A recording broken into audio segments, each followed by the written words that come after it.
Hello YouTube, this is Jeff and welcome to part 2 of CSS Basics. In this video we're going to talk about a couple of new properties and also delve into some of the trickier rules of CSS. So we still have our example file from last video. This is our CSS styling HTML page, and in Dreamweaver I have the source code and the style sheet.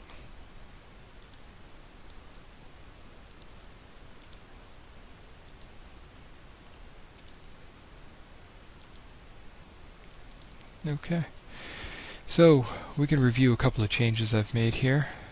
First, I fixed the grammar on the selector definition. The selector designates which elements change. The property refers to the presentational trait being changed for the selector. So this is what I want to change, and this is specifically what I want to change on the p tag. The value is the new instructions for the property. So if I say h1, I want the color to be red, red is the value there. Now the new one here I've set is precedence. So it looks like precedence is spelled wrong. And there's a feature in Dreamweaver that's a little used, and that is spell check. A lot of people are familiar with spell check in other applications, but it is available here in Dreamweaver. So under the command menu I can choose check spelling, and it searches my site for misspelled words. And here we go, precedence. So you can see that it's spelled with an E instead of an A. So we'll change that. Wikipedia, of course, we'll ignore that. Just spell check complete. So precedence determines which rules to use first in case of a conflict. So it is possible to have multiple sets of instructions for the same element, and the precedence of that rule determines how it's actually going to look. So let's call up a couple of examples here. First, a simple one. I have the h1 tag. I have created a selector for that, and I've changed the color to red. If I go ahead and create another h1 selector and change the color to green, we should see the color change to green. And the reason for that is because although I originally changed it to red, I then went ahead and changed it to green. So in cases where the same element is used twice, or the same selector is used twice, it's simply going to use the newest one, or the one that was written after it in the code.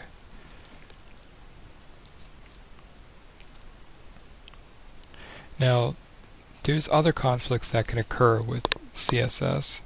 For example, with inheritance, we can have a conflict. So let's start with something new here. Let's use a selector for the body tag.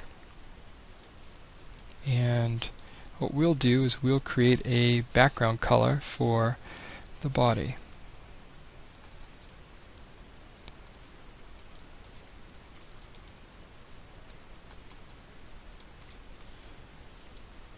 Oops, spelled background wrong. There we go. And let's pick gray. And choose green. There we go. So now we have this background color. And because everything is inside the body, or all of these other tags are a member of the body, they also inherit that background color. If I change the color to red,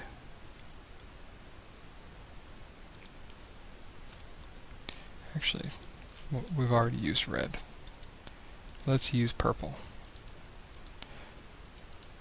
Everything inside our body tag changes to purple. A couple of exceptions. First of all, our links don't change. So that is actually something, the color of links is not inherited. You can change the color of a link, but you have to be explicit in that. Now notice that even though we set the body rule to a color purple, the H1 did not change. So it still says color red.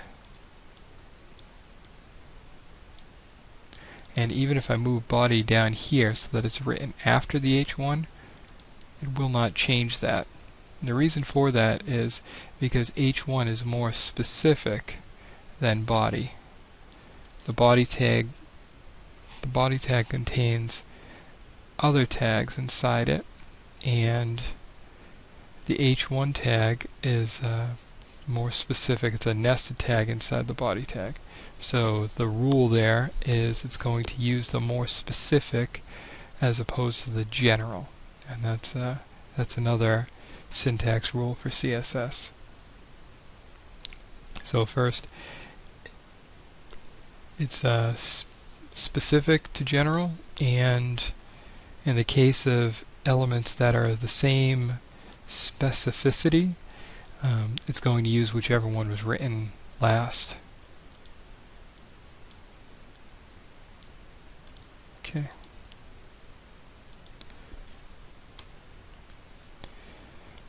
Ooh, that background color is toxic. Let's get rid of that. There we go. Okay, let's talk about borders next.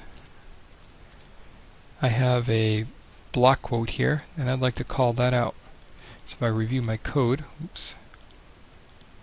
code for block quote, inside block quote I've got lots of other stuff. I have a p tag and a cite tag. So any rule I apply to block quote should affect both of those tags with or the content for both of those tags.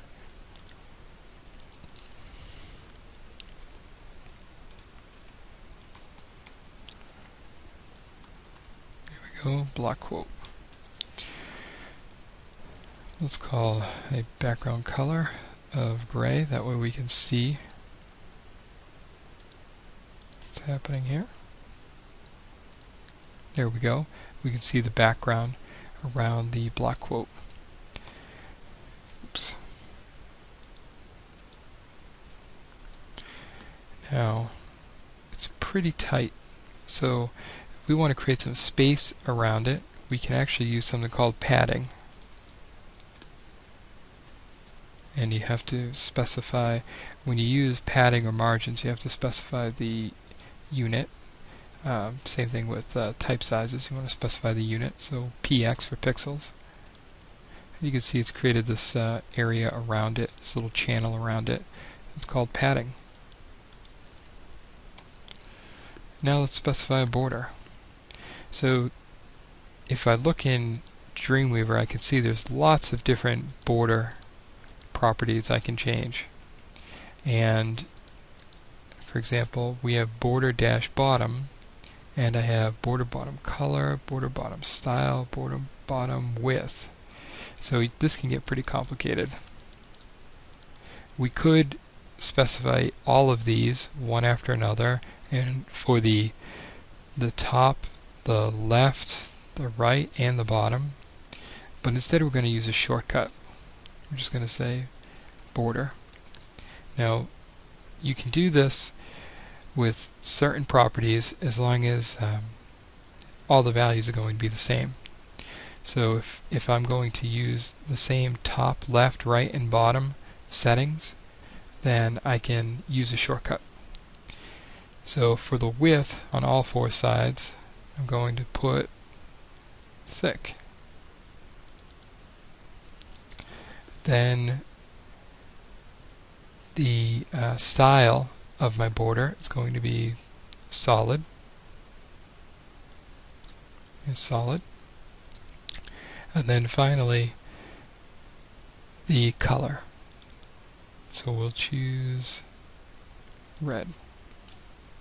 So I've actually given it 3 separate values, and that's going to apply it to all 4 sides. There we go. So we can see our red border around there. And I can try out different styles like thin.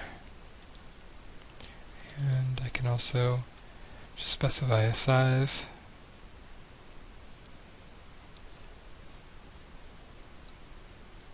There we go. Okay. So that's the border property. It's also of note that I use a shortcut here as well. Padding. Padding is the space that occurs on all 4 sides of your block. So we're talking the left, top, right, and bottom, and I just use padding. And because the numbers are the same all around, I was able to use the shortcut. We'll get more into that in later videos. Okay, the next thing I want to talk about is the different ways you can write CSS. I touched on it a little bit when I said specific to general is the rule. And here's another example of where that can occur. So the kind of style I've been writing so far has been in an external style sheet. Now this file, just saved right here. Actually, I should move that into my style folder. Yeah, let's update my links. There we go. So this style sheet can be applied to as many pages as I want. So there's a definite advantage of using an external style sheet. However, occasionally you have an example where you just want to write a rule for a single page. So something that is just special about that particular page. So I can do that in the head. I have my HTML source code open, and inside the head we can create a rule in here using the style tag. So style tag, and we simply want to specify the type, which is text/CSS. Okay, and inside the style tag we can actually write our style sheets just like we did in our external sheet. So let's take this. Actually, we'll write a selector for the footer.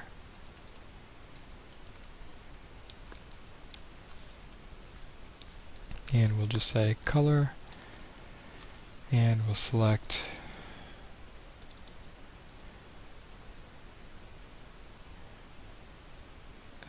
that light blue there, sky blue.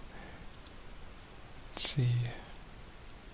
There we go. We can see the footer's been changed now. So if we had multiple pages in our website and they were all linked to style sheet 1, this index.html would have a special rule for the footer, and that's written inside the head. Now there's a third way to write CSS, and that is called inline.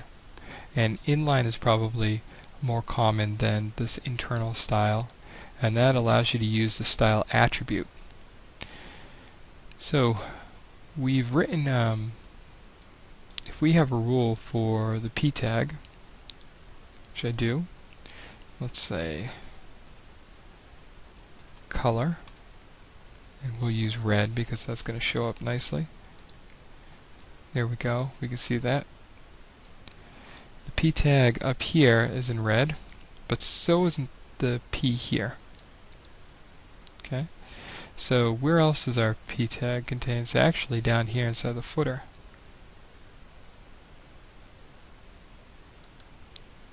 So the footer tag is a general kind of a tag, which is one of the reasons why our rule has been overridden.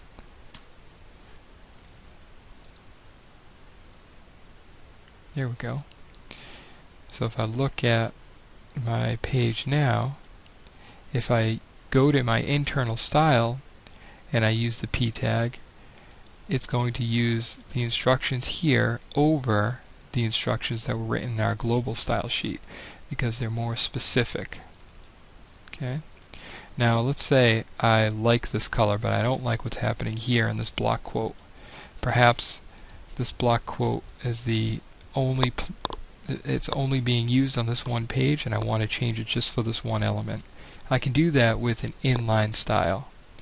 So here I have my p tag for my block quote, and if I add the attribute style equals, just like any attribute, it has the equal sign and then the value in quotes. And what I'm going to nest in here is actually CSS. It's going to look a little different because I'm going to write it on a single line.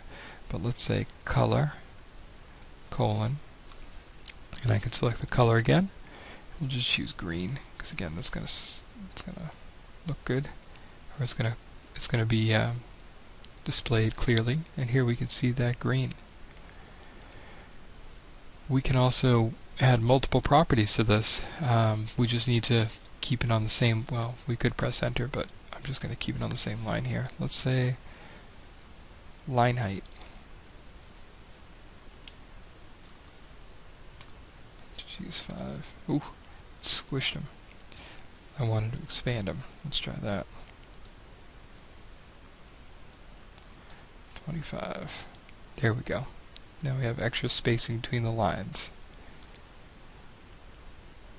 Okay, so that is called an inline style, and that is specific. It's really specific because it's just affecting this single p tag, and that's it.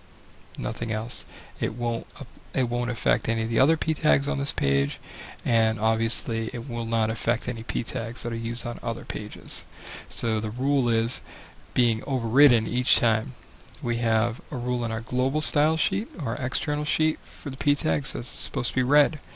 But then inside our source code we have a style tag that defines our p tag as that baby blue, and then we use the style attribute inside our block quote p tag to change the color to green. And that's basically how precedence works for styles. That concludes this video. Join us in our next video where we talk about some more properties that we can affect and get into some more complex selectors. Thanks for watching.